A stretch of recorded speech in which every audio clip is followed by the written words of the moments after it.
In today's tutorial, I'm going to show you how to hopefully resolve if your Windows 10 or Windows 11 headphones are not being detected on your device. So this should hopefully be a pretty straightforward process here, guys. And without further ado, let's go ahead and jump straight into it. So first thing I would ensure is that your wired headphones are firmly plugged in or perhaps to a different USB port.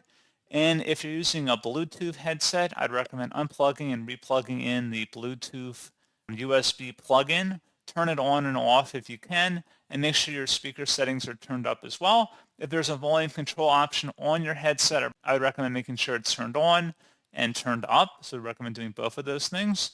Something else you can try here as well would be to open up the search menu and search for Device Manager. Best result should go back with Device Manager. Go ahead and open that up.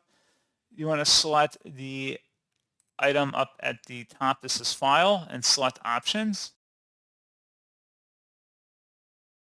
You want to select the View tab at the top, select Show Hidden Devices, double-click on Audio Inputs and Outputs, and then if you find your microphone device in here, right-click on it, and you want to go ahead and enable it if it's disabled for whatever reason.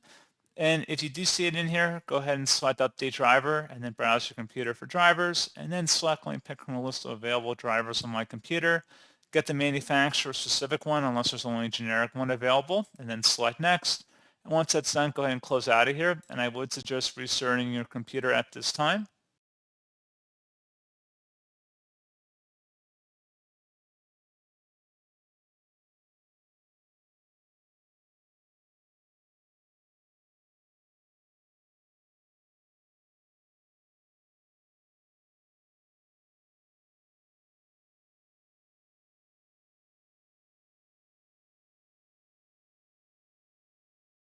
And there you go, guys. Hopefully this plan should be good to go. And as always, thank you for watching. I do hope those will help you out, and I do look forward to catching you all in the next tutorial. Goodbye.